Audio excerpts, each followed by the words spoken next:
আমরা 14, 18 এবং 24 মার্কা কোনো নির্বাচন দেখতে চাই না।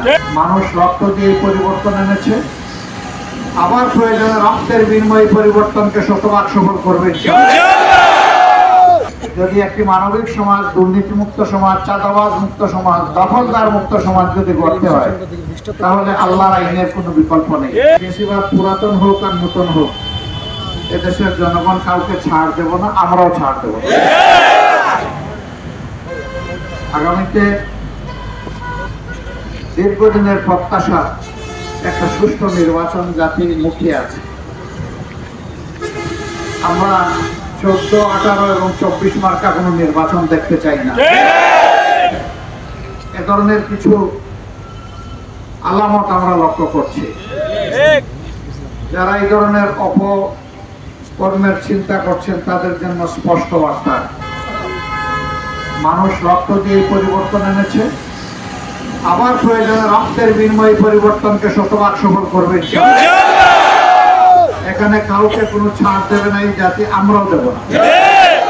এই জন্য এখন থেকে ছাত্র, যুবক, শ্রমিক অতীতে যেমন বুক চিতিয়ে লড়াই করে নিজেদের অধিকার কায়েমের জন্য এগিয়ে গিয়েছিল, আগামীতে তাকে শতভাগ সফল করার জন্য এই বুক, আমাদের বুকে যুবকদেরকে ধারণ করে আমাদের সামনে এগিয়ে যেতে হবে। আমরা আমাদের প্রিয় যুবক, তরুণ, কিশোরদের জন্য আগামীর এমন একটি দেশ রেখে যেতে চাই যেখানে শান্তিতে তারা নিঃশ্বাস ফেলতে পারে।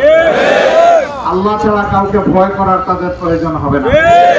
এবং সেই আল্লাহর ভয়ের ভিত্তিতে যদি একটি মানবিক সমাজ, দুর্নীতিমুক্ত সমাজ, চাঁদাবাজ মুক্ত সমাজ, দখলদার মুক্ত সমাজ যদি গড়তে হয়, তাহলে আল্লাহর আইনের কোনো বিকল্প নেই।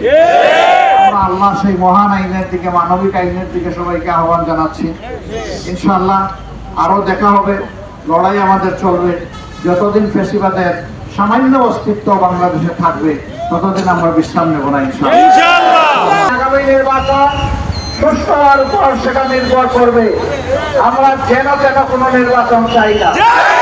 বাংলাদেশের বিভিন্ন জায়গায় রাজনীতির নামে যে অপকল্পর উৎপাত আমরা লক্ষ্য করছি, আমরা সংশ্লিষ্ট দলগুলাকে বলবো, সাবধান হন, নিজেদেরকে সামলান, নইলে জনগণই আপনাদেরকে সামলিয়ে দেবে। সবাই ভালো থাকবেন, আগামী লড়াইয়ের জন্য প্রস্তুত হন। এই লড়াইয়ে কোরআন বুকে নিয়ে আমরা জিতবো ইনশাআল্লাহ। বাংলাদেশ জিন্দাবাদ, বাংলাদেশ জামাতে ইসলামী জিন্দাবাদ।